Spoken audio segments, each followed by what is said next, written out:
The committee will come to order. Without objection, the gentleman from Utah, Mr. Owens, and the gentlewoman from Utah, Ms. Malloy, are authorized to participate in the hearing of the best committee in Congress and ask questions. Good morning. I want to thank everyone for joining us and especially thank our host, ARUP Labs, for welcoming us to your impressive facility. It's incredible to be able to watch the future of medicine happening right before us during this hearing. I also want to thank Congressman Moore for hosting us here today. We had a great tour this morning of a private charity that helps meet basic needs and uses the power of meaningful work to help lift families out of poverty. And I'm looking forward to another great event here. Everyone here should know that back in D.C., Blake is not shy about sharing how Utah could be a model for the rest of America at everything. So he is your advocate, and he never stops. And we are proud that he is one of our shining members of the Ways and Means Committee. The Ways and Means Committee is in Salt Lake City to listen and learn directly from Americans, making the next generation of medicines and the patients who are benefiting from those breakthroughs to see what Congress can do to encourage medical innovation in America. American innovators are the world's best.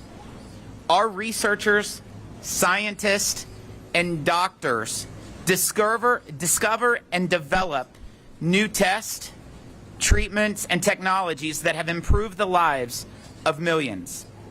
Today, new treatments are providing levels of quality care and transforming lives in ways that once seemed unthinkable. Today, tens of millions of Americans can consult with their doctor, have their vital signs monitored, receive drug infusions, or even dialysis, all from the comfort of their home. Patients have more control over their care, and most importantly, these breakthroughs are improving their health. Thanks to the work of this committee, seniors are one step closer to having access to more cutting-edge treatments. Just recently, the committee voted with support of both Republicans and Democrats to allow Medicare to cover anti-obesity medication, multi-cancer early detection screenings, and breakthrough medical devices. When these bills become law, seniors will have access to some of the most advanced treatments available. Importantly, the legislation is an investment to help America tackle the explosive growth of healthcare spending in the coming decades. With 95% of adults 60 and older having at least one chronic disease, innovation and access is a must for the long-term health of our country. America has the infrastructure, the people, and know-how to stay the world's leader in medical innovation. But the next groundbreaking cure or treatment will only be found because of strong support for research and development. Policies coming out of Washington must encourage more R&D to happen here in America. We must act to ensure Americans stay at the forefront of developing the best, most effective medical treatments. One of the first steps to growing R&D is cutting the red tape, keeping new breakthroughs, like revolutionary Alzheimer's medication, out of the hands of patients. Legislation also approved by this committee this year would provide better access to these innovative therapies. The next step is looking at the tax code to foster an economy where innovators want to take risk and invest in more R&D. The 2017 Trump tax cuts encouraged American companies to hire new workers, create new products, and invest in America. More than $2 trillion was invested in new facilities and R&D activities, but it also succeeded in another key way: jobs. The R&D deduction supports 2 million jobs directly and 21 million more indirectly. These pro-growth policies under President Trump led to bigger paychecks for workers, low unemployment, and a booming economy. The House of Representatives took action earlier this year to keep our R&D incentives strong, but a massive tax hike awaits American families, farmers, innovators, and job creators. Republicans on this committee have formed tax teams to find ways to protect Americans from these tax hikes and also find new ways the tax code can be utilized to better incentivize research and development here in the U.S. and to outcompete our competitors like China. Members are fanning out across the country to listen to Americans directly affected by these issues and turn their ideas into policies that help workers, that help families, farmers, and small businesses thrive. Part of that effort includes this hearing today and listening directly to our witnesses here today about their stories and ideas for keeping medical innovation alive and well in America. We also want to hear from everyone that's in the audience. There will be clipboards, as you see before you, passed out, and we ask that you take time to fill out and let us hear from you. It will be entered into the official hearing record, and we will take those back to Washington as we consider how to unleash medical breakthroughs across the country. I'm now pleased to introduce the host of this committee, Mr. Congressman Moore.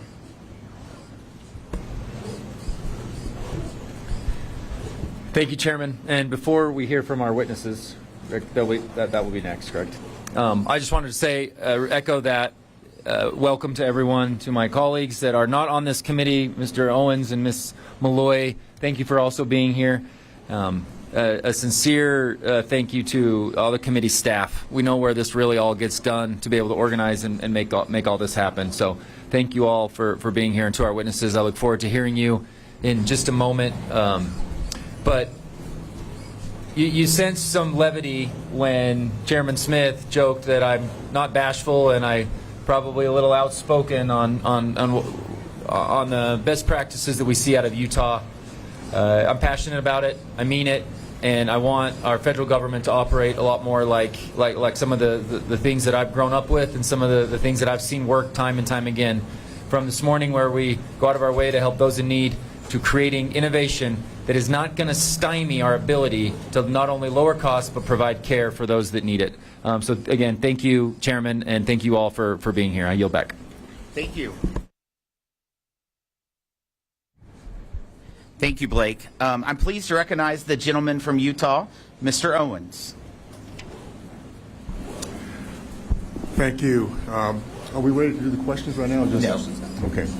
Well, first of all, just know back in D.C., Blake, Celeste, we and John, we are continually talking about this remarkable state we live in. I've been blessed the last 10 years to be a Utahn, and I cannot say enough.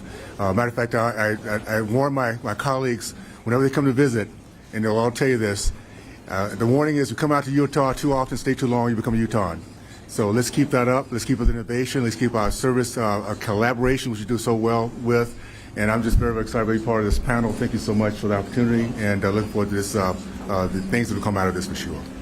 Thank you, sir. I'm pleased to recognize the gentlewoman from Utah, Ms. Malloy. Thank you, Mr. Chairman. Thank you for being in Utah. This is really important. I have been in Congress for a short time, and some of the best news and some of the worst news I've heard from constituents comes out of the healthcare industry. Some of the worst news is we've got constituents who struggle to afford medications, rural patients who don't have access, independent pharmacies that are going under, which harms patients. It also harms Main Street economies, especially in our small towns. And we've got families choosing between medical bills and mortgages. The best news is We have more telehealth access, more remote patient monitoring, more home dialysis, and Utah companies that are doing really innovative research that will make people's lives better. And so I'm excited to be here supporting your committee and talking to people in Utah about the need to unleash American innovation, both in technology, which we're sitting right here looking at, they're working while we're talking, and in policy, which this committee's doing. So thank you for allowing me to be part of it. Thank you. I will now introduce our witnesses. We have first Casey D. Shakespeare, who is a parent of a rare disease patient and a rural health champion. We have Miss Eloisa Suarez, is Associate Professor and Medical Director of Clinical Trials Office for the Huntsman Cancer Center at the University of Utah. We have Frank Watanabe, is President and CEO of Arcutis Biotherapeutics. And we have Kelvin Culiimere, is CEO of Bio Utah. Thank you all for joining us today. Your written statements will be made part of the hearing record, and you each have 5 minutes to deliver remarks. Mr. Shakespeare, you may begin when you're ready. My name is Casey Shakespeare, and I'm here today to discuss with you my family's medical journeys with innovation and the limitations of living in a rural community. Could you pull your mic a little bit closer? Sure. In 2021, my wife and I were expecting our third child. We found ourselves facing the unthinkable during an OB appointment at 19 weeks gestation. Our unborn son was diagnosed with bilateral renal agenesis, formerly known as Potter syndrome. BRA is a congenital condition in which the fetus does not develop kidneys. BRA is considered by medical texts as a universally fatal condition with no treatment options. 1 in 3 BRA babies die before birth. Thank you. 1 in 3 BRA babies die before birth, with the others dying shortly after due to underdeveloped lungs. When we received the news, my mind immediately went to which cemetery will we bury my son in, and how will we explain to our other children why their brother isn't coming home? Unlike me, my wife did not accept defeat. She researched and discovered an innovative clinical trial happening at a handful of centers around the country called the Renal Anhydramnios Fetal Therapy Trial, or RAFT.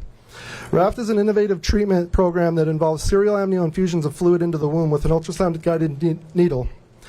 The closest centers to us that offered RAFT were in Denver, Colorado, 630 miles away, and Pasadena, California, 380 miles away. We chose to go to Pasadena and met with Dr. Raman Schmeit and Dr. Martha Monson at LA Fetal Surgery. My wife and unborn son were screened and deemed eligible to be entered into the trial as a fetal-maternal pair. However, Dr. Schmeit counseled us that pursuing treatment would be a long road. If we proceeded, it could threaten our marriage, my career, our financial stability, our home, and the well-being of our other children. And we decided, and treatment was still a Hail Mary with a small chance of success. We considered the factors and decided to pursue treatment. Doing so required us to temporarily relocate from rural Utah to Pasadena, California. Over the next 11 weeks, my wife received 11 serial amnio infusions. At 31 weeks gestation, my wife's sac began to leak and we had to halt treatment.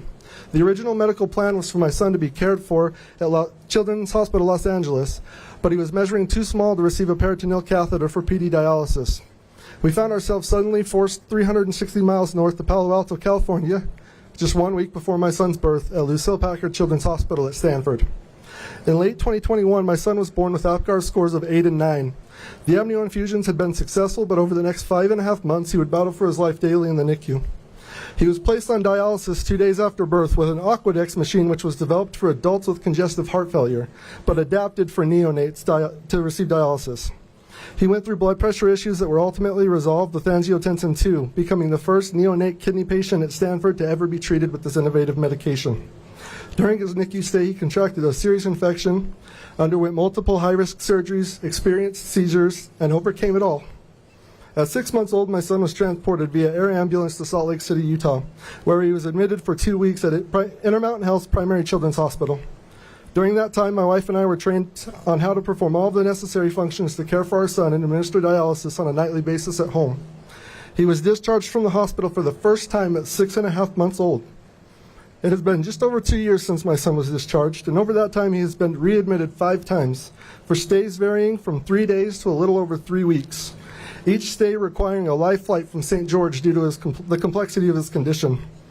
Although telehealth has helped us connect with some specialists, we have had to travel 9 hours round trip from St. George to Salt Lake City every single month to attend mandatory in-person dialysis appointments. Our little Isaac is now nearly 3 years old and active on the kidney recipient list in multiple regions. We hope to receive a call any moment to bring him in to receive his kidney. My wife and I have walked through hell to save our son, and we were only able to do so because the stars aligned for us. We received tremendous support from family, friends, neighbors, members of our religious congregation, and complete strangers. We found Raft and were able to navigate the American healthcare system because of our education. We were able to overcome the cost of treatment because of insurance and the ability to continue working remotely, as well as the generosity of so many people. And we continue to receive adequate care thanks to programs such as Utah Medicaid's Medically Complex Children's Waiver Program. Our story stands as a testament to the innovations and technology that our healthcare system has to offer. But according to HRSA, a little over 25 million rural Americans live in health profession shortage areas. Innovations in healthcare brought about life-saving procedures for my son, but our opportunity is not representative of so many others. My wife receives messages on social media from frantic parents trying to find treatment options for BRA and other similar conditions almost on a weekly basis. Many rural Americans simply cannot make it work to pursue care. There are so many details and barriers about the challenges that my family has faced that I wish I could share, but I can testify that the cost of accessing these innovative treatments coming from rural America is extremely high. I applaud this committee for your efforts to improve care, especially in rural communities, and I want you to know that what you're doing makes a difference to families like mine. But I implore you to keep working to ensure that every American has an equitable opportunity to receive this type of innovative care in their most dire moments. Thank you. Thank you, Mr. Shakespeare. Powerful testimony. Dr. Suarez, you're now recognized. Thank you so much for the opportunity of being here. Thank you. I'm Dr. Eloisa Suarez. I'm a medical oncologist at the Huntsman Cancer Institute at the University of Utah, and I care for patients with neuroendocrine cancers, a cancer that is very rare and poorly understood. Improving cancer care is deeply personal to me. My father lives with a rare cancer for which there has not been a lot of medical innovation in the last several years, and he doesn't have any treatment options. In a twist of fate, my own 35-year-old brother was diagnosed with neuroendocrine cancer, the cancer that I specialize at. It was devastating to me initially, but he underwent his complex surgery and is now on a clinical study. He asked me last year if he should put his affairs in order because of his cancer. And I looked him in the eyes with confidence and I told him, yes, but not because of the fact that you have this cancer. You should always do that because that's responsible people do. Live your life, enjoy life, and if you want to expand your family, do so. Live your dreams. And I can say that with confidence because of the medical innovations that we have been able to provide to our patients. And I'm not saying this out of nothing. I have here behind me Charlene Edwards, who is a patient of mine, who has been living with neuroendocrine cancer for the last 18 years. When Charlene was diagnosed, the doctors gave her very little hope and told her that there was only one treatment that was available. At the time, she felt that she was without really any hope. However, there are several new treatments that have been developed to treat her cancer, and now I can think about at least 5 other medical treatments that we can use for this disease. In fact, Charlene has benefit from some of these treatments in clinical trials and as a standard of care. Which brings me to the fact that I'm the medical director for the Huntsman Cancer Institute Clinical Trials Office. I oversee more than 250 active treatments, clinical trial treatments at a given time. I can do that because the Huntsman Cancer Institute and a National Cancer Institute designated comprehensive cancer center that serves the entire Mountain West, including Utah, Idaho, Montana, Wyoming, and Nevada. 30% of our patients that are in clinical trials come from far away, from rural and frontier regions, more than 150 miles away from me. These trials represent lifelines for these patients, offering novel treatments when there's little hope with conventional treatments. We are constantly developing new treatment strategies to care for our patients in the frontier and rural population. One example is the development of clinical trials using short course radiation for patients. I had patients that had declined radiation treatment for their cancers because traditionally these treatments have to be delivered within a span of 5 to 6 weeks. However, our tireless radiation oncology teams and researchers had developed strategies to deliver these radiation treatments effectively and safely in a much shorter span of time. So now patients can receive the care that they need and continue to live their lives and not have to go away from family for so long, which can be a barrier because of financial issues or even because they have to care for their children or elderly patients or spouses that are also sick. To address distance as a disparity for our rural and frontier populations, we have developed additional several strategies. We collaborate very closely with different centers, including Sweetwater Regional Cancer Center in rural Wyoming, to enhance accessibility for patients to care and clinical trials. We also, an example that I'm proud to say, we have our neuroendocrine cancer destination care program providing specialized care for patients who travel from far away, and they can have access to our experts and standard-of-art treatments. But to do all this, we need help. Federal support is crucial to sustain these efforts. Innovative programs need to be supported and recognized. Our nationally appraised Huntsman at Home program delivers specialized care to patients at their home. But programs like that need a sustainable funding pathways, as they not fit the traditional reimbursement model for inpatient or outpatient care. So I'm here in front of you to advocate for a few things.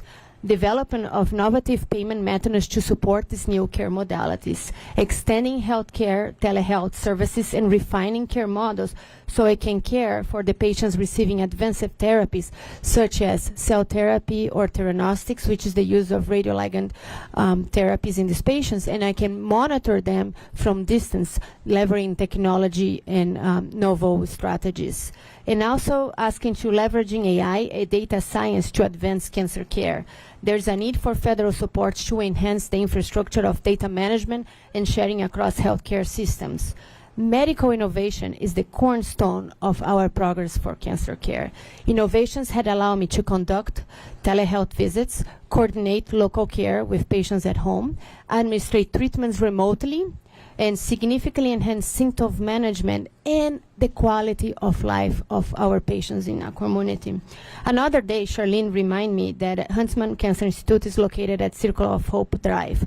Thanks to medical innovation that we have, I can share hope to my patients and to my brother. It takes a village to take care of our patients, and I ask for federal support to continue doing so and continue doing our job. I'm honored to be here in front of you, and I'm grateful for the Congress' role in advancing innovations, and I hope to receive the support that I can continue to care for my community. Thank you very much. Thank you. Now recognize Mr. Watanabe. You are now recognized. Thank you. Chairman Smith, Congressman Moore, members of the committee, I'm honored to share my perspectives as President and CEO of Arcutis Biotherapeutics. In addition, I'm also on the board of directors of BIO.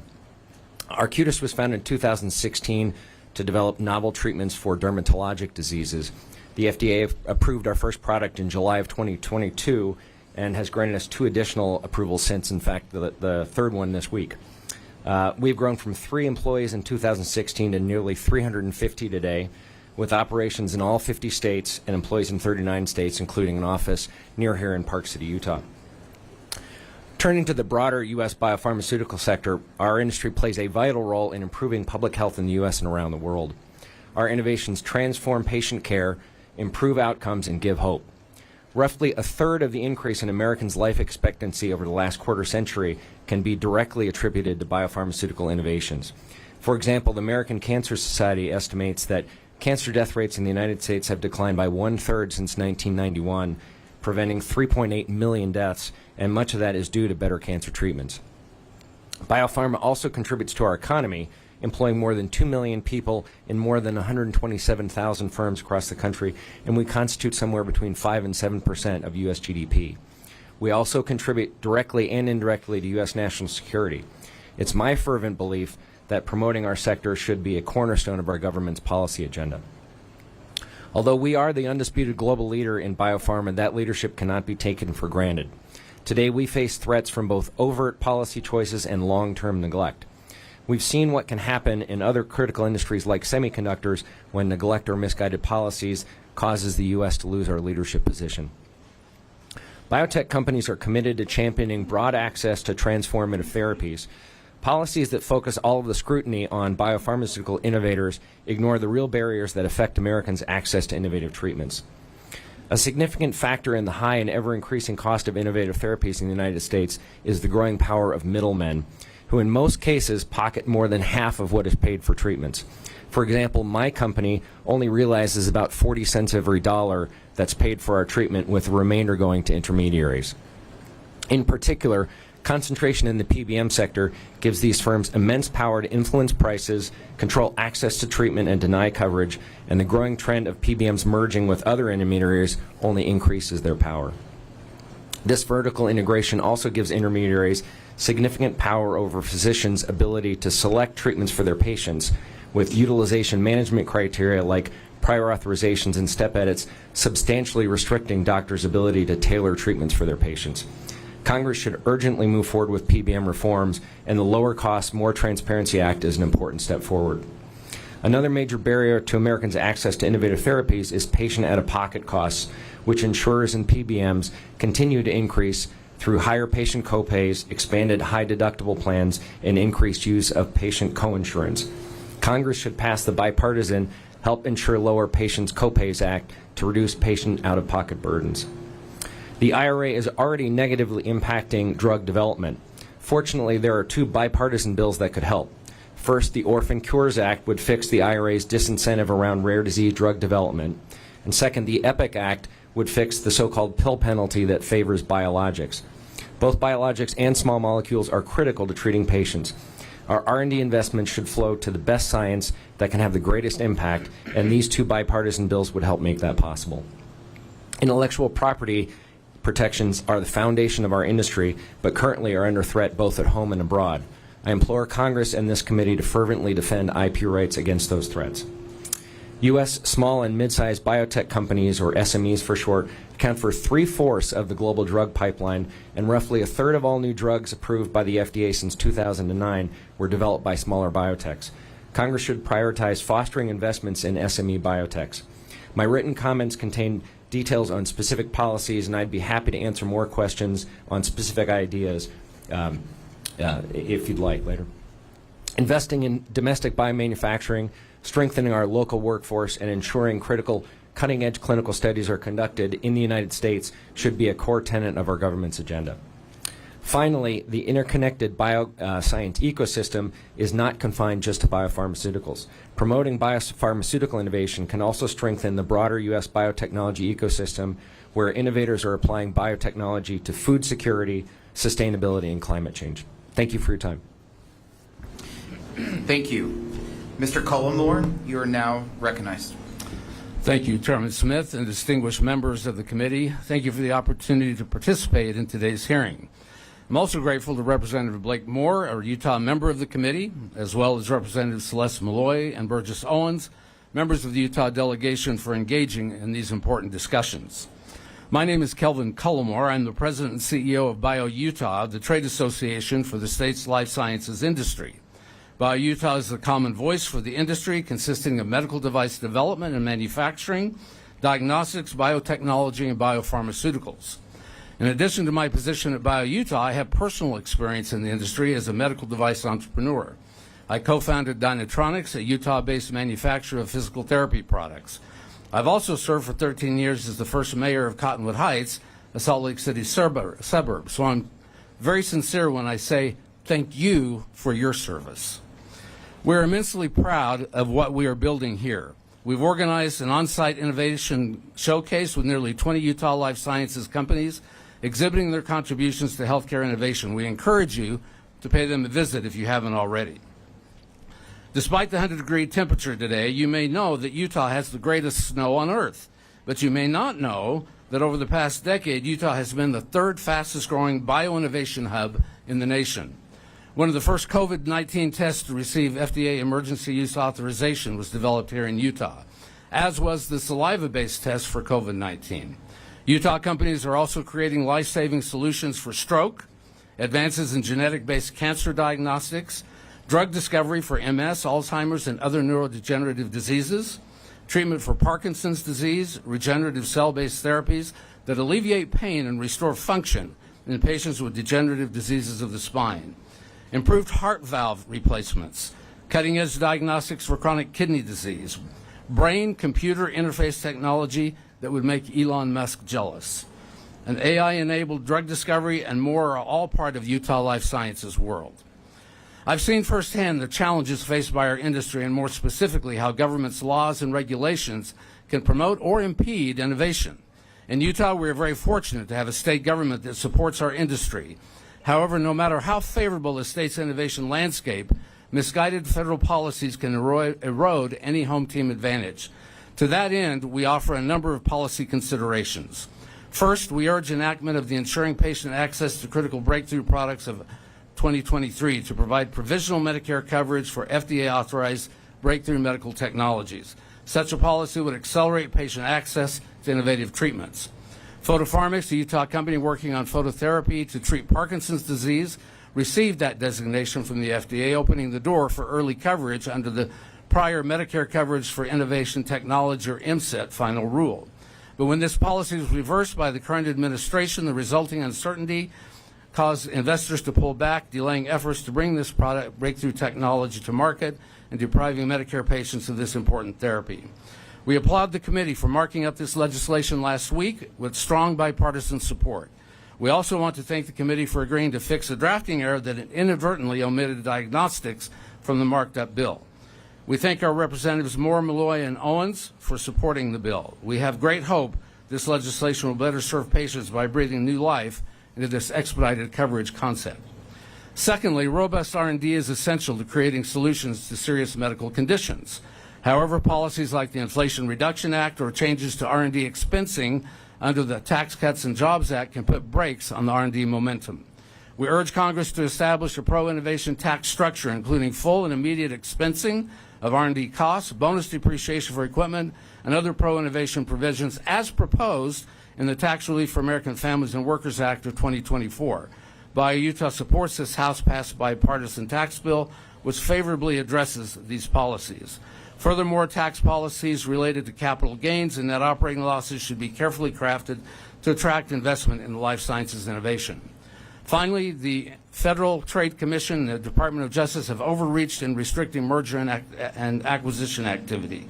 This is particularly problematic for life sciences, where M&A plays a critical role in bringing new therapies to market.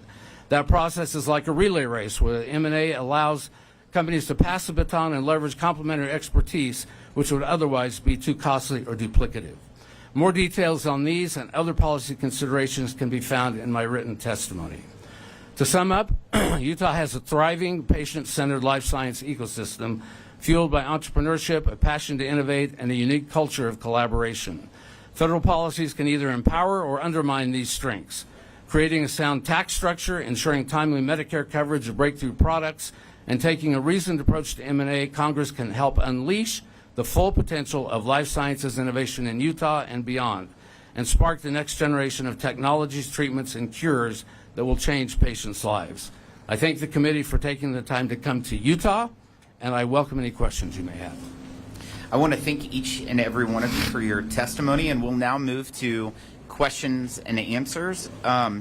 Access to, this is Mr. Shakespeare, access to new and innovative treatments can be a challenge in any community, but we know it can be particularly difficult to those living in rural America. As the parent of a son who was diagnosed with a rare kidney disease, can you talk about the challenges you face coming from a rural area in finding access to necessary innovative therapies and how you're able to manage the logistics today? Thank you, first of all. When we were diagnosed, it was unknown to the physicians in Utah that the RAF trial even existed. And so the burden fell on my wife and I to find that treatment. So As I mentioned, if it wasn't for our educational backgrounds, then it would have been impossible to find the treatment to start with. But managing the back and forth, there's a lot of logistics that go into relocating, 500-600 miles away and having to stay there consistently. So was a major challenge. But now that we're back home, there's still a lot of coordinating with physicians. My wife's a full-time scheduler. She's the care coordinator for my son, and she stays busy all week long. He usually has multiple appointments every week, and then we have 2 older children, so it becomes quite a burden to manage all the schedules and care for everybody's needs. But in addition to that, being on a kidney registration list, if you've ever had an organ donation, pretty much your entire life is tentative status, hoping to be able to do things, but waiting to see if you get that call that disrupts everything. Mr. Watanabe, many tax provisions have expired or have been phasing down over the past few years, including those which reward innovation right here in the U.S., like research and development. Looking ahead to 2025, this committee is exploring how the tax code can help better facilitate innovation, especially in the biotech industry, create new technologies, and encourage domestic manufacturing. With your experience and understanding of drug development, what would you recommend Congress look at when it comes to supporting healthcare innovation through the tax code? Thanks for that question, Chairman. Yes, I'm glad you asked that question. I think there are a number of specific provisions. I think the first one is restoring full depreciation deductibility for R&D investments. The committee's already taken that up. Bills passed the House. We hope to see that pass through. The challenge there is that small companies are paying taxes even though they're not making any money because they're not able to fully deduct their R&D expenses, and particularly for smaller companies, that can be crippling. I think another potential opportunity is looking at monetization of net operating losses. Many small companies have large numbers of NOLs, and an ability to monetize those in the early stages when they can invest in R&D is something that could make a meaningful difference in capital access for smaller companies, which is becoming increasingly difficult. Along with that, I think corrections to Section 382 would be an important consideration. In some cases, bringing investments into a new company, new investments in your company, causes you to lose your ability to use your NOLs, and correcting that would be an important change. Section 1202 is a very important tool for early stage investments. My company benefited from Section 1202. Preserving that and potentially even expanding 1202, I think, would be another important opportunity to foster investment in especially early stage R&D companies, and then also the passive activity loss rule in the 1986 tax reforms has really significantly impaired the ability of investors to benefit from flow-through losses from their investments. That would be another thing that the committee could address that would particularly foster investment in early stage companies. Thank you. I was thinking you were a tax lawyer for a second. Dr. Suarez, you have been at the forefront of innovative treatments in oncology and helping cancer patients navigate what is called the 6 scariest letters in the English language. This committee recently approved legislation introduced by Representative Arrington and Sewell that expands Medicare coverage to multi-cancer early detection screening test. Can you discuss how having Medicare cover innovative early detection tests can improve the care you are able to provide your patients and ultimately lower healthcare costs?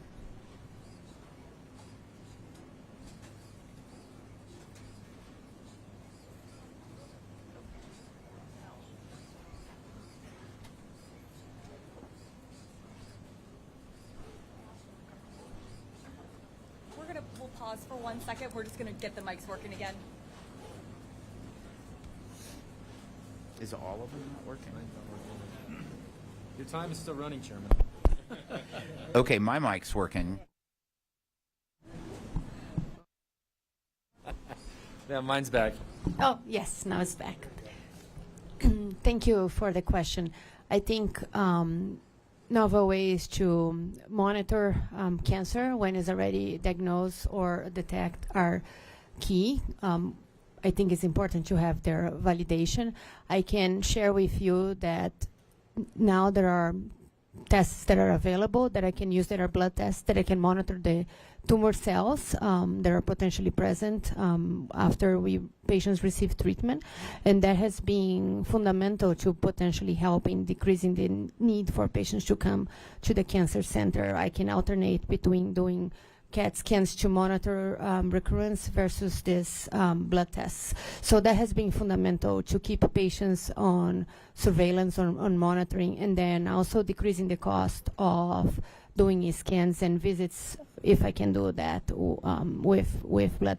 So I think there has been a lot of progress in monitoring and detecting minimal residual disease in cancer patients, and it has been substantially important to keep patients compliant with their care that has been designed for them. In terms of early detection, I think there are several technologies that are very promising, and then they are proved to be safe. They will be fantastic for our patients and for improving their survivals. Thank you very much. I recognize Mr. Moore. Thank you, Chairman, again. I'd like to welcome my colleagues again. Just appreciate you being here. Appreciate you taking the time to out of your busy schedules to be here. I really am honored that the chairman would bring the committee here today so we can showcase what Utahns are so proud of. I'd also like to thank ARUP for hosting us today. Utah has some of the most innovative and fastest growing life science sectors in the country, and as up here we sacrifice a little bit of our ability to hear, it just showcases there's work to do, and this is a working lab. And there's a lot to be done, and so we appreciate the productivity that comes from this part of the First District. As the IRA, Inflation Reduction Act, that was signed into law in last Congress is implemented, I remain concerned not only about the law's impact on medical innovation, particularly for rare diseases, but that it may result in increased use of prior authorization and step therapy, fewer covered medicines, narrower pharmacy networks, and fewer plan options for seniors covered under Part D.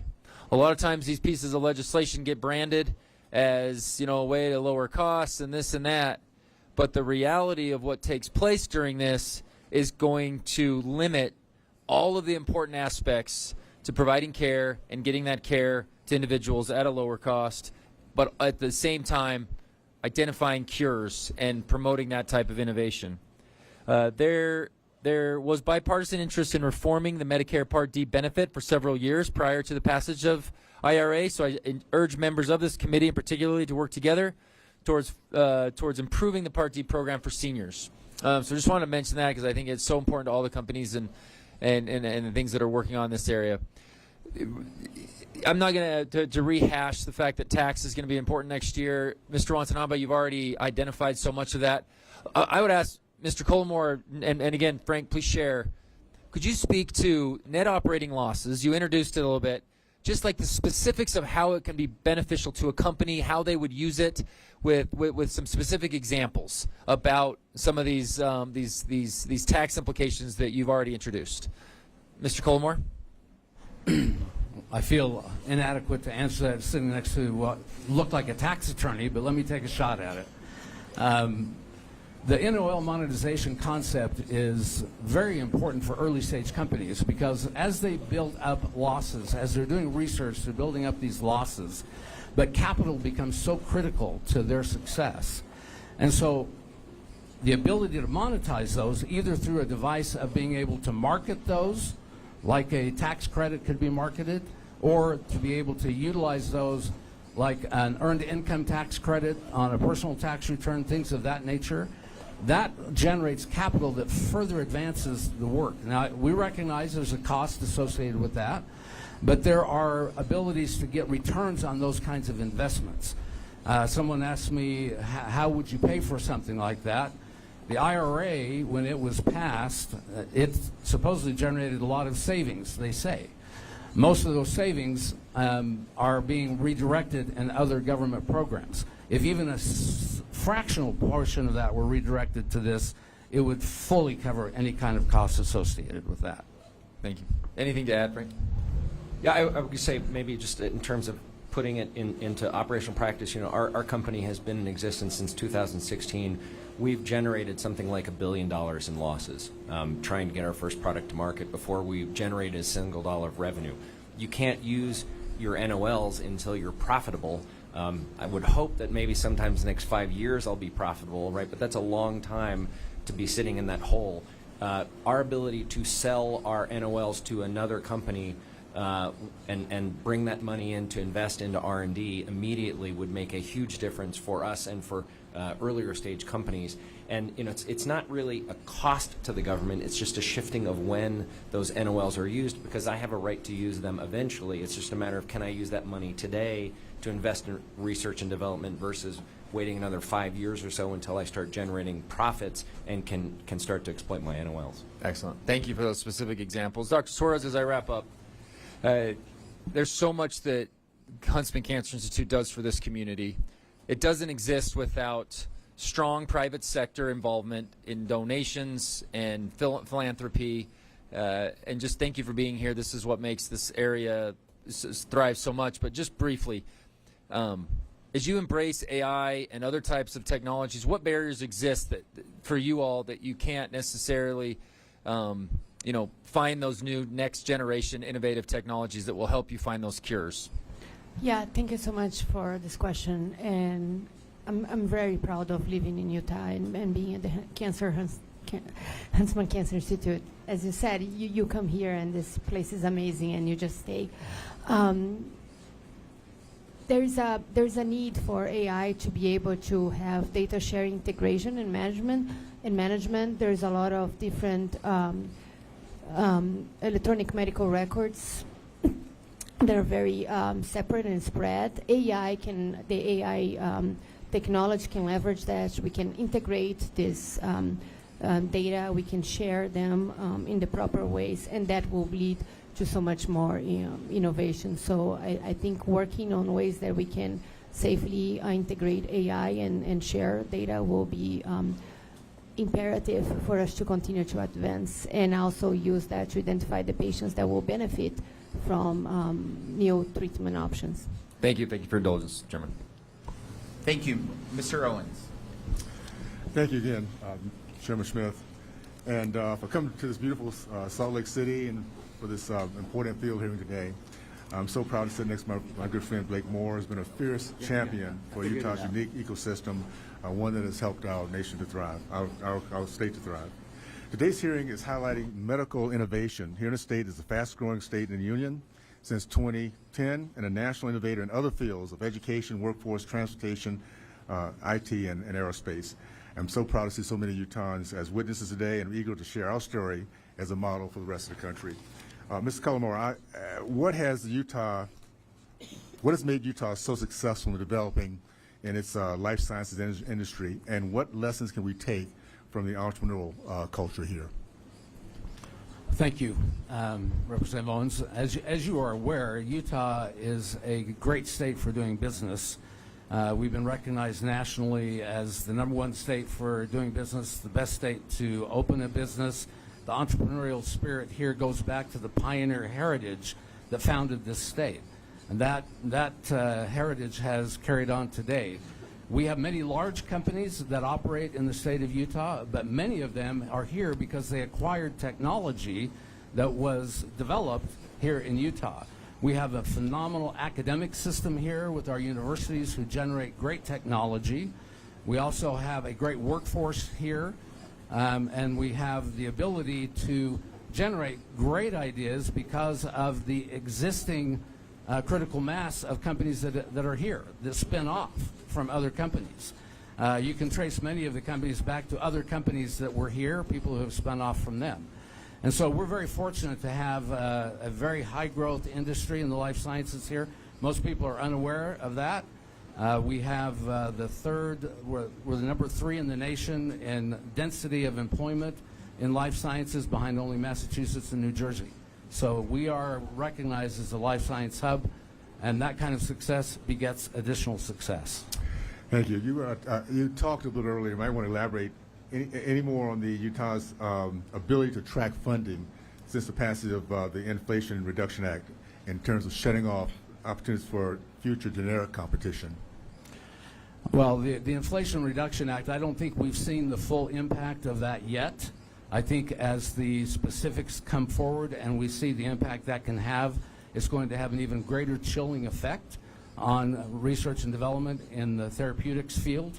I think we are already seeing, and Frank could testify to this better than me, how investors are very concerned and withholding funding until they see how some of this pans out. And I'm afraid what they see will discourage them even further. So that is a challenge. That is going to be a challenge in the pharmaceutical area for that. And Utah has a lot of early stage pharmaceutical companies. And so we have some concerns. Some of the things that Frank talked about that could improve it are important steps, but overall the bill is still of great concern. Thank you. Mr. Shakespeare, I just want to, I know you made some comments earlier. Any additional comments or insight on terms of the impact that, insight on how to support the rural community for issues like that you're having right now in the health arena? Absolutely. Thank you for the question. I would urge you to put it in the hands of the parents in rural America to decide whether they're willing to pay the price to pursue these innovative treatments. It's difficult to bring them to close proximities to everybody in rural America, and I recognize that. And you have to understand as well that not every urban center is even created equally, because the treatments that saved my son are still not available in Utah. But in many instances throughout our journey, medical providers at times tried to make the decision for us on whether we would be willing to pay the price to continue with treatment. I would just urge that in every situation, the parent gets the choice in that right. Let the patient choose whether they're willing to pursue that or not, and don't make assumptions about whether the patient's willing to go that distance when making decisions about legislation and things regarding continuing to research and develop these innovative treatments. Thank you so much, and I yield back. Ms. Malloy. Thank you, Mr. Chairman. Mr. Shakespeare, before I ask a question, I just have to say I'm really impressed. We asked you to come here and talk about something really deeply personal and really emotional, and you've been very poised about it, so thank you for that. You know, I've spent most of my life in really rural areas too. You and I were talking before the start about some of the places that we both know. And we all know, we talk about all the time in Utah how we're losing our rural kids to urban areas. They have to leave to get jobs. And the governor of Utah has made a big push to bring more jobs to rural areas, and that's wonderful. But your story is a reminder that even when us rural kids grow up and can get jobs in our small hometowns, if anything goes wrong, we still have to move to urban areas where we can get medical treatment or whatever else the problem is. So thank you for being here and talking about the challenges you're facing and what we can do to better support rural areas, because they're important to the economy. I don't even have a question for you. I just want to say thank you. Mr. Culiimere, you talked about how the state does a good job of supporting the BioLife industries and how we need more federal cooperation. Could you talk about what the state's doing well and how we could support that from our federal level? Well, the state of Utah has identified the life sciences industry as one of its 5 target industries for development. To that point, they have taken the approach of providing funding in critical areas that encourage development of these companies. So, for instance, last legislative session, the legislature passed a life science initiative bill to provide money to develop a workforce specifically for life science needs, which can be very unique. They've also established a fund called the Utah Innovation Fund, which is intended to help bring technologies that are early stage at our universities and institutions out to an investable stage. It's really hard to get these early technologies to a point where investment community will take a look at them. And so that is a key bridge that they've helped provide. I think and they've provided research and development credits and other kinds of incentives for companies. So from a federal perspective, I think continuing to provide the kinds of tax things that Frank articulated earlier are critical to making sure that we have that. Trying to limit the kind of barriers that we face. The life science industry is probably the most regulated industry in the country, and finding ways to reduce those barriers will help bring products to market a lot faster. Medicare itself could be a great toolbox or a great sandbox for doing some of that. Thank you. Mr. Watanabe, you talked about PBMs, and it's something that I hear about a lot. I have independent pharmacists and even, larger chain pharmacies that we've all heard of. They come talk to me about how there's a middleman that's making all the money. You talked about the same thing. I know it's something all of us up here are hearing about. What would your ideal PBM solution look like? How much time do I have? I do think that the intermediaries in the healthcare system have become a real problem and are probably one of the major drivers of growth. The concentration in the PBM sector and now increasingly with the insurance sector is also a problem. They have immense power vis-a-vis physicians, pharmacies, and the innovators. They now control access to care in many cases, right? And they're dictating to doctors what drug their patients can receive rather than the doctor making the decision for themselves what's the best choice. And at the same time, they're extracting large amounts of money from the companies who are innovating, and they're not passing that money on, those savings on to the patients as it was originally intended. I think increased transparency is a very good first step, but I think there are a number of other things that Congress can look at to reduce the power of these intermediaries and ideally to ensure that any savings that are realized in the system are passed on ultimately to the patients who need access and who are spending an immense amount of their own money caring for themselves or for their loved ones. Yeah, and we just heard Mr. Shakespeare testify. He'd like to have parents make more of those decisions, not have them be made by somebody who crunches numbers in an office somewhere, and I agree with him. Ms. Suarez, sorry, Dr. Suarez, I'm almost out of time, but quickly, what federal policies do you think are acting as barriers to Americans getting their cancer screenings and being responsible upstream for their own health? Is there anything we can do to support you there? Thank you for the question. I think there's many things that can be done. Some of them are touched about step therapy and step therapy and pre-authorizations. This is hugely affect how I can care for my patients. Patients might elect not to continue treatment because if I have to start with a medication that I don't think is ideal, but step therapy requires me to do, they might have a lot of side effects from that treatment, and they might decide that they don't want to have the treatment anymore because they got traumatized by the side effects. But I have tools to help the patient. It's just that these issues are limiting my ability of provide the best care that I want. And it goes also for testing and novel testing and innovations. There are these pre-authorizations that are put in place that I cannot give the treatment or do the test that I need for my patients. So that is an issue. Also, we need to continue telehealth coverage. That's the only way that I'll be able to continue to provide the care for my rural population. As you heard, at least 30% of the patients that we have in clinical trials at Huntsman are rural. So that's my people. I need to be able to provide care for them. So we need federal support for that. Thank you. My time's up, Mr. Chairman. I yield back. Thank you. Dr. Winstrup. Thank you, Mr. Chairman, and thank you all for being here today. I've really appreciated hearing from each and every one of you. I want to say to Mr. Shakespeare, it was several years ago, probably about 6 or 7 years ago, it was actually a member of Congress whose daughter was one of the first to receive the treatment that your son treated. And you mentioned something about the stars aligning, and she was one of the lucky ones where the stars aligned as well. And this requires early diagnosis and treatment, which is what we talk about all the time. In improving medicine requires early diagnosis and treatment. A close acquaintance of my family who happens to be on Medicaid had the same similar situation, but when she was pregnant, she was only offered termination.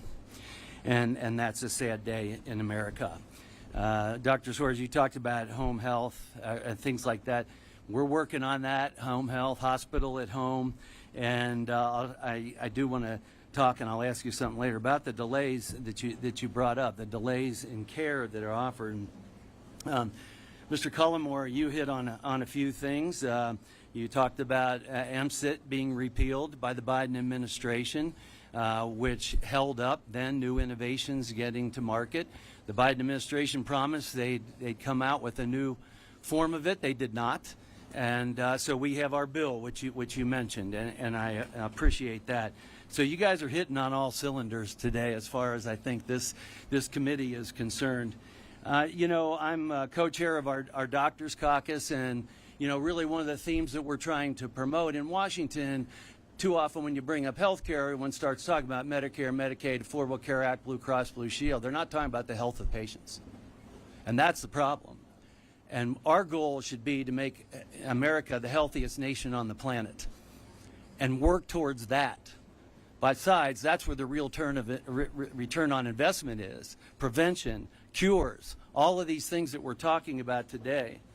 You know, I practice predominantly in an urban area, but I represent urban and rural. So these issues are common throughout, especially in underserved areas. But one of the things that's a real concern to me in medicine today, and we really need your voice out there so that Congress does act on some of the things similar to what we did with semiconductors, we need to do for pharmaceuticals, especially generics. You know, we're reliant on China for our generic medications. We've got to turn that around. It is a national security risk. It is a national health security risk. When my daughter can't get amoxicillin for her ear infection, that's a problem. And so this is something that I would like to address. We talked about, you know, pro-growth tax incentives. We're on board. I have a bill to address the generic issue. Just can we at least look at our battlefield medicines? If you'd have told me when I was a surgeon in Iraq that I relied on China for my protective equipment and my pharmaceuticals, how did we get here? We have to turn this ship around. And we need everybody talking about that and the dangers involved with that. So maybe we can do like we did with semiconductors and address some of those tax issues that would allow us to bring that back. And I do have a bill up for draft discussion. If we can at least start with our battlefield medicines, will that not tug at some people's heartstrings to say, yes, we've got to make that domestic? So we need your help in that area too. But Dr. Suarez, you mentioned step therapy. I've had that bill for years. I don't know why we can't get that through. The Safe Step Act, as it's called. We're going to continue to push that. Same with prior authorization bills. It's speed up care. You know, you have decisions being made by people that don't see patients, and some have never seen patients. And this is a real problem in patient care because it all comes down to that. So one of the questions I have for you, Dr. Suarez, it comes to you do clinical trials. Thank you for doing that. That's how we get things to market. And you know the problem of getting through FDA approval. But it's even tougher for you treating patients when you get something approved by FDA with the indication of something you're treating and Medicare won't cover it. Can you address that relationship with your patient and how that's affected when someone else is deciding that they can't get something that can make them healthy? Yeah, thank you for the question. And this is very upsetting. I had several patients that I would like to have provided a treatment. In this case, we're talking about radioligands, radioisotopes. And even though it has been approved by the FDA for one niche of what the therapy benefits, is not really paid by Medicare to all the indications. So my patients die because I cannot give them the treatment that they deserve. And, you know, thankfully we have done a lot of innovations and I have much more treatment options for my patients, but that particular treatment is the cornerstone of longer progression-free survivals and survivals from these patients. I had personally lost patients because I had not been able to provide the treatments because I've been told that they were not covered by Medicare, and that's unacceptable to me. That seems immoral and sinful to me, and people that aren't standing over patients trying to help them making those decisions. Thank you. I yield back. Mr. Estes. Well, thank you, Mr. Chairman, and once again, I want to thank you for holding a hearing outside the bubble in Washington, D.C. I know many members like myself go home every week and listen to our constituents, but having these hearings around the country is really important for us to be able to talk with people in, I use the term, the real world, as opposed to what's going on in Washington. And it's great that we're able to take this information to make sound policy decisions. I'm just going to dive right into questions today. I've got a lot of things to go over. And Dr. Suarez, thank you for your testimony, and I want to thank you for what you do to help advance medical breakthroughs in the country.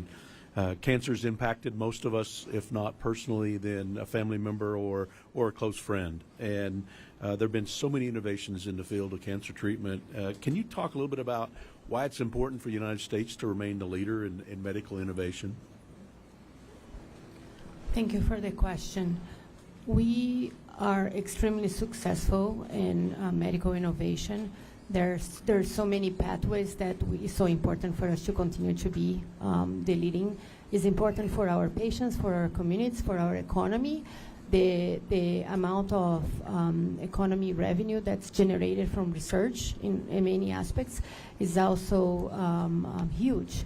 So from the aspect of healthcare and delivering healthcare to our patients is key, is also economically important. And also, if we keep our drugs here, we don't have to depend on other countries to supply, because, as was mentioned, drug shortage is a huge issue. And I also have not been able to provide chemotherapy drugs and symptom control management drugs to my patients because they are not here. So it's such a multi-level importance that we continue to lead all these efforts. Yeah. Well, thank you.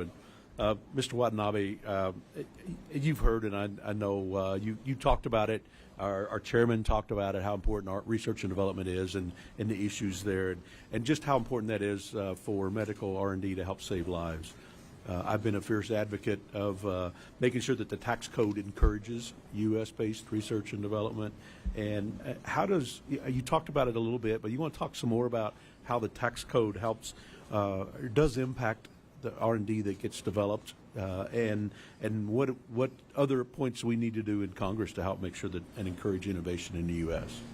I think I mentioned in my comments, I think, first of all, it's important to recognize that most of the innovation that's happening now is happening in small companies, companies like mine, and not companies who are generating billions of dollars of profits from existing drugs. And as a result, capital is probably the most important thing for small companies like mine.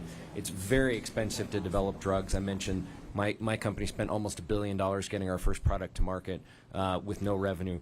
So this committee in particular, and Congress more generally, policies that foster our ability to acquire capital, like the tax code changes that I mentioned, but other measures that foster an environment that is friendly to capital formation for small companies is vital, because that's what gives us the resources to run the clinical studies, to do the basic research that leads to the medical innovation.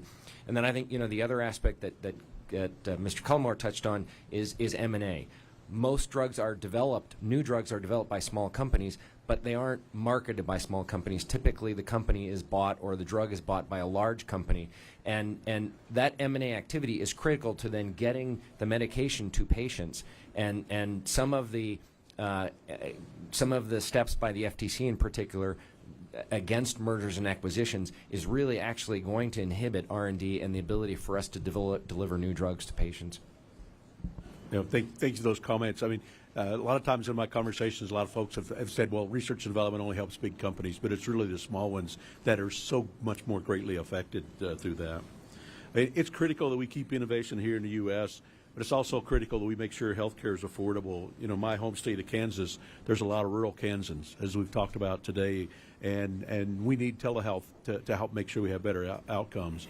And unfortunately, some of the higher costs driven by the incorrectly named Affordable Care Act a decade ago have prevented Kansans from getting some of that medical care. And as we mentioned before, or has been mentioned earlier, the so-called Inflation Reduction Act is only making it worse. And so we need to make sure that as we look ahead, CBO, the Congressional Budget Office, is already projecting that premiums are going to go up. and that seniors will have fewer drug choices in their drug insurance because of these disastrous pieces of legislation. So I want to make sure as we look forward that we can actually implement policy that helps make sure that we have drug treatments and other treatments available to patients. So thank you all for your time in being here, and I'll yield back. Mr. Hearn. Thank you, Mr. Chairman. Congressman Moore, thanks for hosting us here in your beautiful city. I'd like to thank the witnesses for being here. It's been great to work on health care and Ways and Means in my 4 years on the committee. And when we talk about health care, things usually turn very partisan, with the exception of innovation. And you probably saw last week we had a great markup. A lot of bipartisan bills came out of there. A lot of, kumbaya, let's go get them. And then we had CMS come out and support the mental illness treatment using the PDTs, so that's great.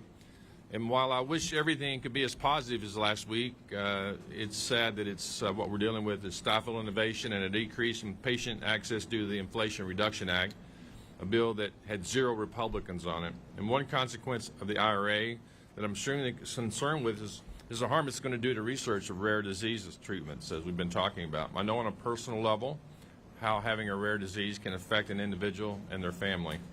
I will always advocate for those who are suffering from a rare disease and support efforts to bring treatments for these diseases to market. Over 90% of rare diseases have no FDA approved treatment, and that's millions of patients across America with no options. According to the 2021 National Organization of Rare Disease report, about 25% of drugs on the market with an orphan designation are approved for more than one orphan indication. Under the IRA, there is no incentive for companies to investigate these additional uses, because as soon as they receive an additional orphan designation, they're eligible for government-mandated price controls. That's why I'm proud co-sponsor of the Orphans Cure Act. This bill fixes one of the many IRA consequences that would only hurt individuals who are already suffering enough. The Orphan Cure Act would ensure that orphan drugs treating one or more rare diseases are excluded from Medicare price negotiations. You know, this hearing we're having today, this markup, is exactly what the chairman wanted to do when he became the chairman of Ways and Means just almost 2 years ago, was to get out and listen to the experts, listen to the people that are receiving the brunt or the lack of work from Washington, D.C. And you all have expressed, intimately the issues you're having in order to get to this, not some politician, not some person on the Hill that's read something in a book. You're telling us from your heart what's really mattering. And we need to listen to this. And it's really sad, quite frankly, that we don't have any of our colleagues from across the aisle that can be hearing exactly what you're saying. This isn't political. This is real. This is people's lives, as Dr. Suarez said. This is people's lives that we are not being able to help. And Dr. Watanabe, I'll get that right in a minute. It's sort of interesting, some of the concepts that you came up with, monetizing net operating loss. That's interesting, the passive versus non-passive investing. You're not asking for the federal government to give you money. You're asking to have an opportunity for just the timing of the tax. That's something that everybody on this committee needs to hear. Everybody, not just us on this side of the aisle, but everybody needs to hear that. So I really appreciate that. And can you tell us what's going to happen if there are no fixes to the Orphan Cure Act? What's that going to look like for the support to incentivize research and development for rare disease treatments? Yeah, Congressman, thank you for your question. My own company doesn't work in the orphan disease space, but a number of my colleagues at on the Bio Board of Directors do, and I can tell you that it's already having an impact. Exactly as you described, the IRA has set up a disincentive for pursuing any follow-on indications for an orphan drug. Historically, that's been the model, that you get your orphan drug approved for its first indication, and then you look to see what other possible rare diseases that drug may treat. And some of the best cures out there for these rare diseases are repurposed from a different initial indication. Companies are not pursuing those follow-on indications anymore, precisely as you said, because the IRA creates this disincentive for them to do that. I think your Orphan Cures Act is an incredibly important fix to the IRA, and we really hope that we see passage of that bill very soon, because every day that this disincentive is in place is days that new innovations aren't being developed for people who are suffering from rare diseases. Thank you for your comments. We're already seeing, what's happening to Part D. We've lost, prices have gone 21%. We're losing options in the marketplace. People are leaving the market because of what's happening with the price controls. It's something that we on this committee have got to get fixed.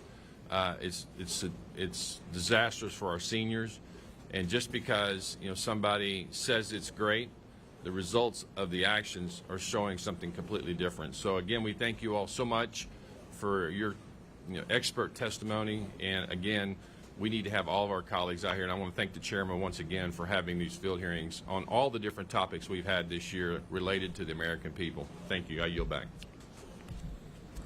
Ms. Miller. Thank you, Chairman Smith. And I'd like to thank all y'all for being here today so that we can have very good conversations back and forth. I'm from West Virginia. This is my third trip to Utah, and it's incredible. But we have an expression in West Virginia. Our mountains are a lot closer. They're a lot lumpier. And there are areas that the expression is this, and people will look at me and go, what does that mean? And I'll say it means the sun only shines between 10 and 2 p.m. because our mountains are so close. It's just so different. But, because I represent rural West Virginia, where the access to care and innovation can really be a challenge for all of our patients. And an issue that I am particularly passionate about, of course, is care for patients with end-stage renal disease. Kidney care doesn't often see innovation, which I think you're a living example of, which is extremely pressing issue for us. But we've also got to consider that the very basic challenges rural patients face when they're trying to access life-saving dialysis services, which again, we've already mentioned. Many ESRD patients in my district have to travel for hours to a dialysis center to receive the care they need, dialyze for 2 or 3 hours, then drive back home those hours. And they must do this 3 times a week just to survive. This burden on some of our most vulnerable patients really is unbearable, and thankfully, the new technology exists for patients to receive home dialysis. Home dialysis can be a godsend for rural patients, people who have jobs or families or are without access to transportation. And I've worked very hard in Congress to increase that access of home dialysis just for our ESRD patients. So, Mr. Shakespeare, I'm a mother, I'm a grandmother, and I was so touched by your testimony about your son. Everyone here, your heart just aches understanding or trying to understand what all you've been through and how any parent would go to the ends of the earth to save their baby. Unfortunately, for parents like us in rural areas, as you have pointed out, there are some patients that don't get care. And it's just, care is so far away, it makes it difficult. Can you sort of walk us through, I know you've talked about it, but what was it like finding the care for Isaac? And, can you explain, was it a pediatric nephrologist or a dialysis clinic, or was it a social worker? How did you work all that to navigate for health care? One of the challenges has been that Isaac has received care across many different organizations. And unfortunately, care coordination across different organizations is very challenging. So when we initially found out about his diagnosis, he received care from a high-risk fetal obstetrician, fetal surgeon with Dr. Schmeit, and then we had to coordinate with another high-risk OB at Stanford in order to transfer Isaac from Los Angeles to Stanford for birth. And then throughout the process in the NICU, he was cared for by a wide variety of specialists, nephrologists, neonatologists, and then lots of ologists, but each condition that he came across usually required a different specialist, and then it was 24/7 care, and so we were dealing with multiple nephrologists, multiple neonatologists throughout the process, and sometimes changing over in the middle of crisis situations. And so most of the burden for coordinating that care has fallen on my wife and I. But my wife has a bachelor's degree in early childhood education. I have a bachelor's degree in biology and a master's degree in healthcare administration and public health. So when I say it's because of our education, I understand the system, I understand the biology, she understands the development component. And so you could not have picked a better set of parents to be thrown into that situation. But I know that we are very unique in understanding what's happening and being able to communicate those things across different teams. And so throughout the process, in every hospitalization, we have had to be advocates for our own child and understand the treatments that he was going through and ask questions and be able to explain in clinical terms to the next provider. I need to ask one more question, so thank you. Mr. Watanabe, Chairman Smith recently created 10 tax teams, because you all know about the Tax Cuts and Jobs Act. And we're just focused on what we can do for 2025 and how we can put these things in order. I am heading one of the tax teams, and what I'm hearing about the most is the corporate tax rate. And because of President Trump's work and all of that happened, we tried to create a favorable environment for companies engaged in R&D. And it's disturbing to me that our medical supply chain is heavily reliant on foreign manufacturers. Could you explain to me the benefits of a 21% corporate tax rate and how that helps you? Well, as I mentioned earlier, the smaller companies, most of us are not actually profitable, so we don't pay taxes, at least at the moment, although we all hope to, sometime in the very near future. But I think, it's also important to understand that small biotechs exist inside of a much larger ecosystem.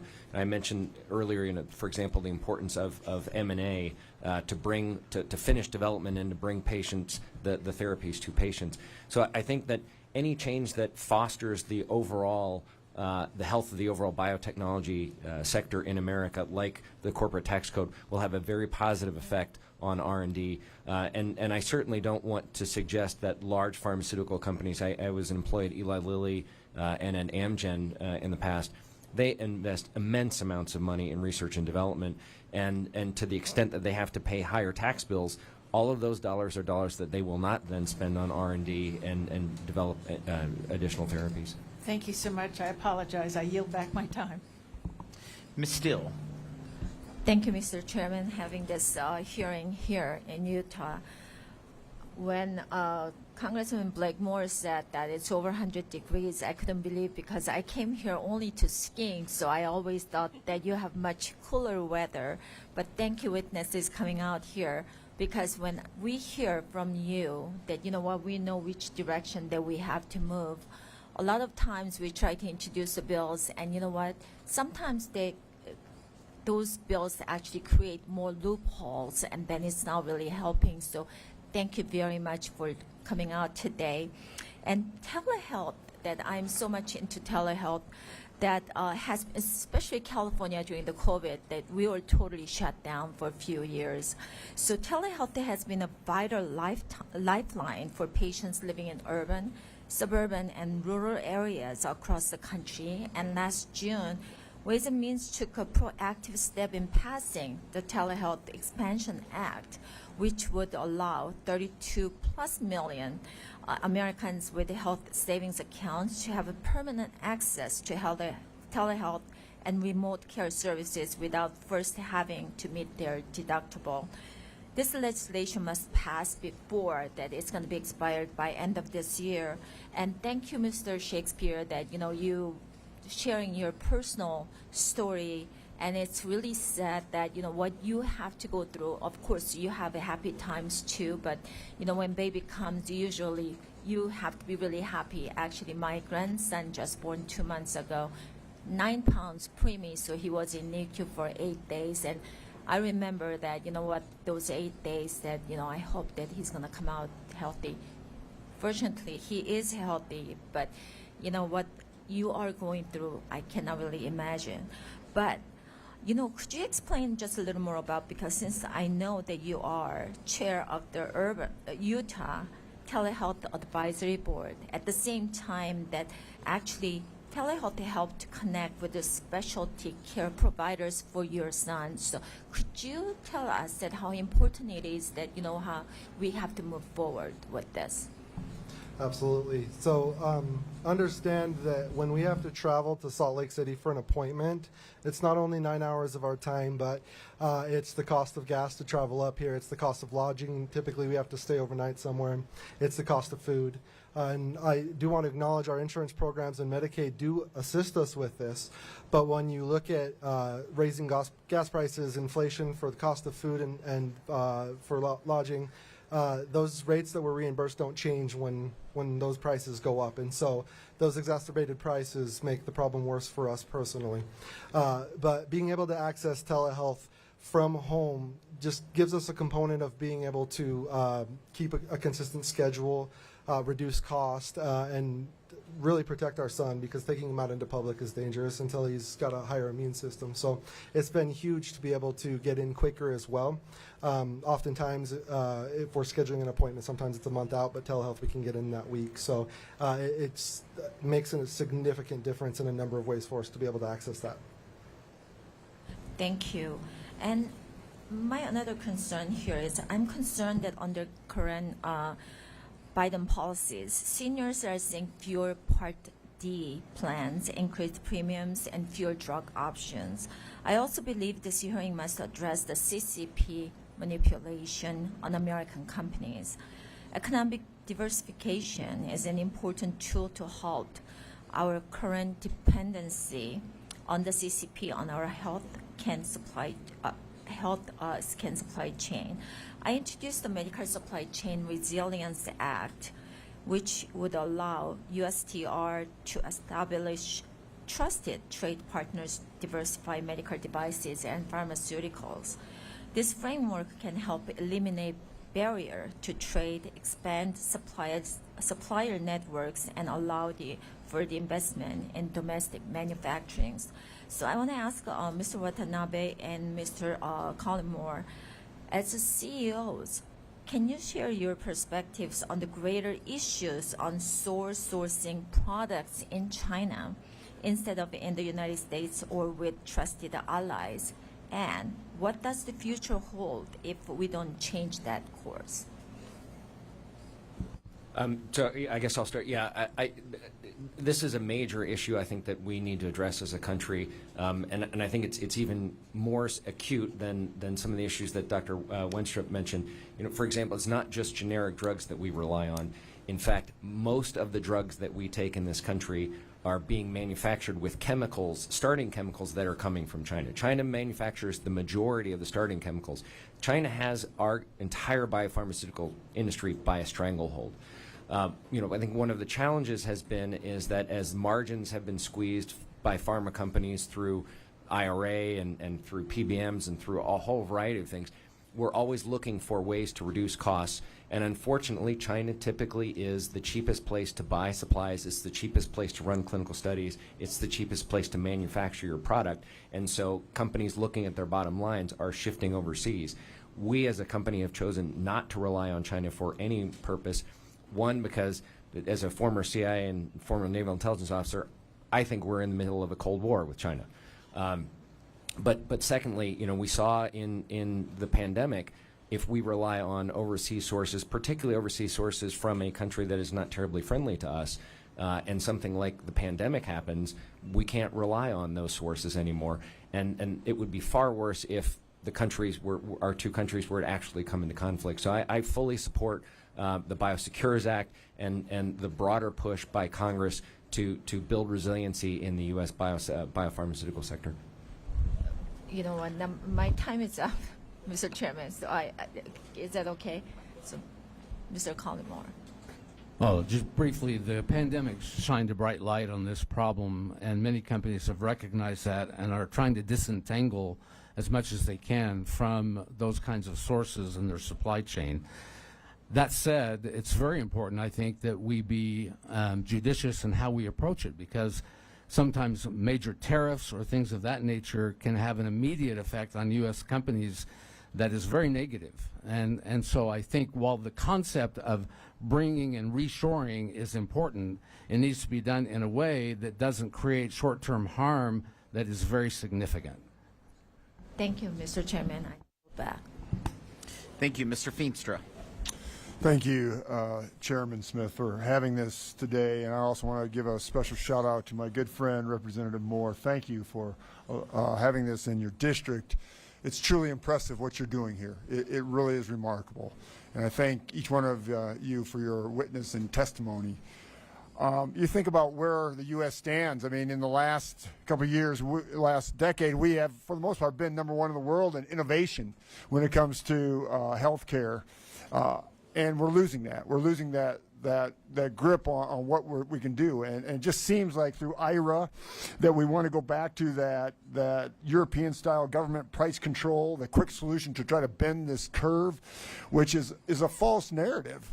And it really concerns me. And then when we talk about supply chain, when we talk about the tax ramifications, our tariffs, our regulatory environment, there's so many things that are really pinch points to us just being innovative. So my question is, we are all sitting here trying to figure out what are the solutions. And Mr. Watanabe, I mean, if you look at the supply chain, and you talked about, obviously, China and things that are going on there, what would be the number one thing that you could say to us, hey, this is the first thing you need to tackle? I mean, is it the amortization of R&D expensing, or what would you look at and say, this is the key?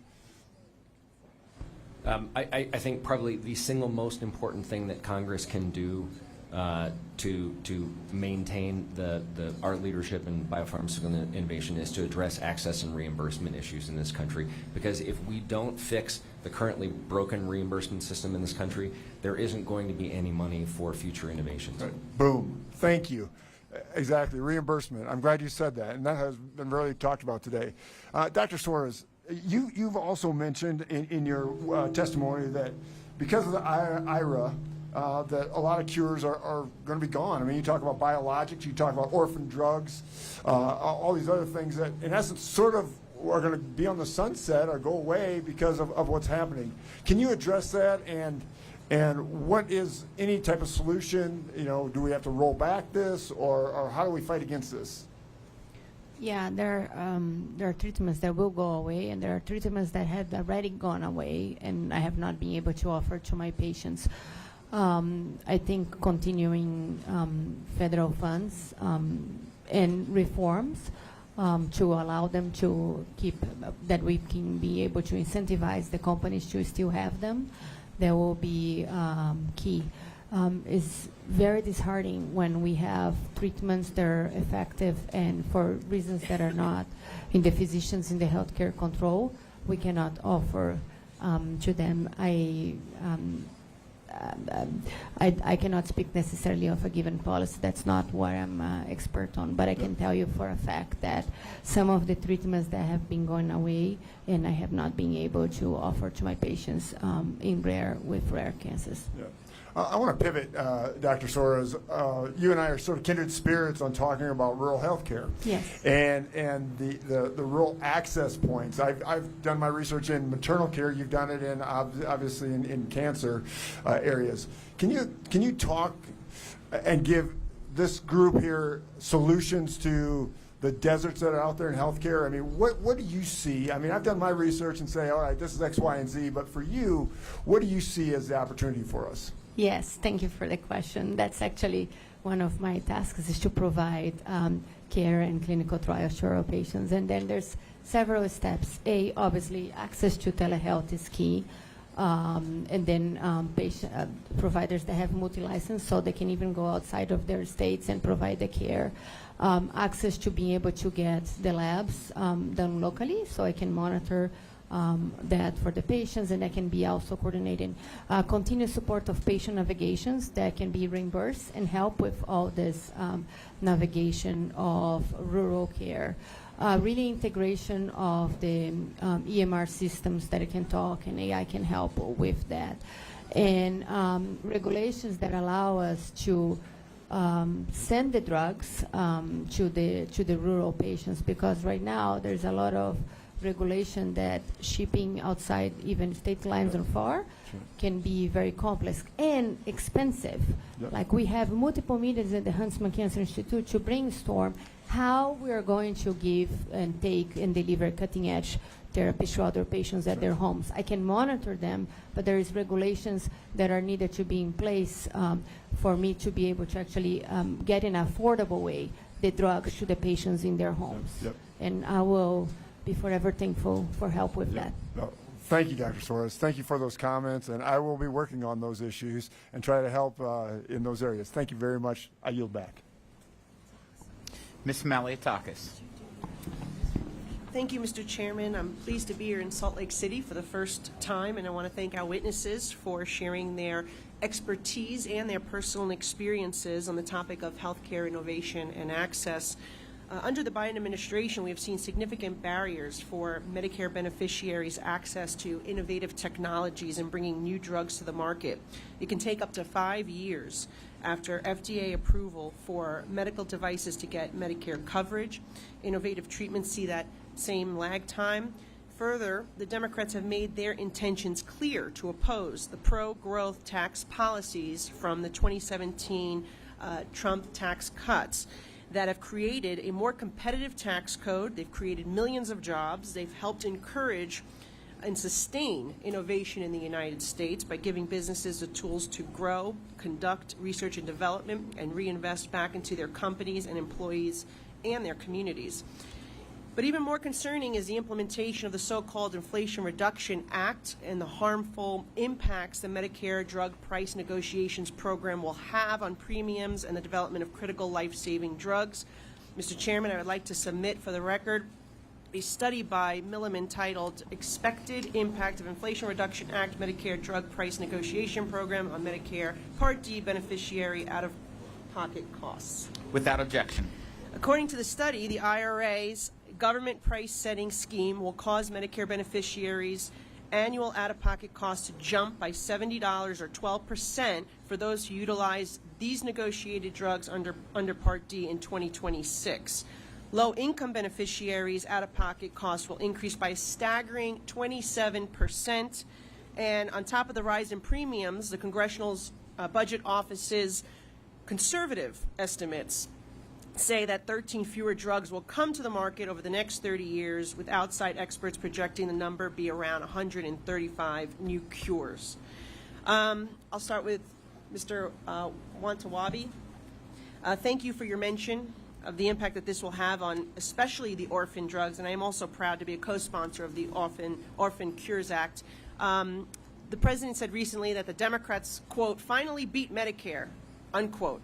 And I'm afraid that the data in Medicare Part D would agree. My question is, do higher out-of-pocket costs lead to patients stopping treatment, perhaps, or maybe trying to ration their medication? What impact would this have as a whole? There's no question that increased patient copays has an impact on patients adhering to therapy or even fulfilling therapy.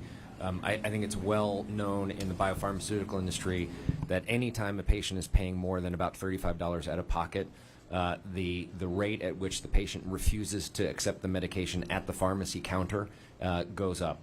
And that's leaving aside conversations between a doctor and a patient where the doctor says, hey, I'm going to prescribe this medication for you, but the copay is going to be X, and the patient walks away.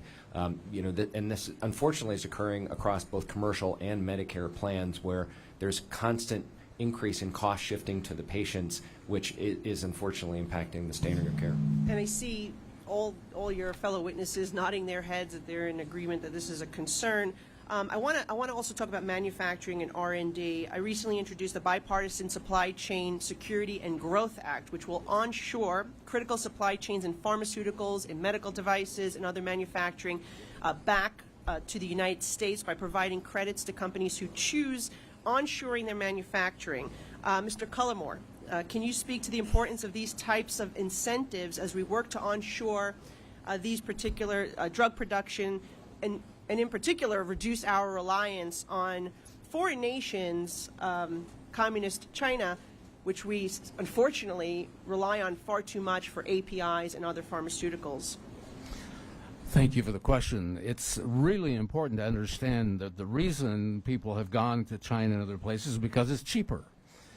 Now, to bring them back, to reshore those kinds of processes, the investment of dollars to make that happen is significant. We just met with a company that was looking at doing the chemicals, the APIs as they call them, that they're doing overseas, bringing them here, acknowledging that it was going to be a significant investment. A bill like you're proposing would provide incentives and a pathway for those kinds of reshoring activities to occur.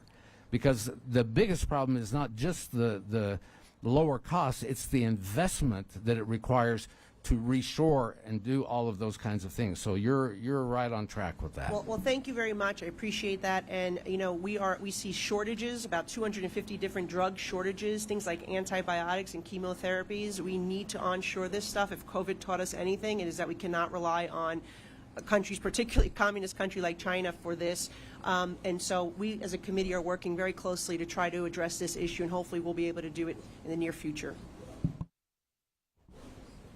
I'd like to thank each and every one of our witnesses for your testimony, for answering our questions, for being here, and for your ideas. I also want to thank each member of the committee. The members of this committee are spread in thousands of different directions, and for them to make it a priority to come up here to hear from real Americans of the issues that you're facing, I admire your hard work, and I appreciate the sacrifice that you've all made. Please be advised that members have 2 weeks to submit written questions to be answered later in writing. Those questions and your answers will be made part of the formal hearing record. And with that, the committee stands adjourned.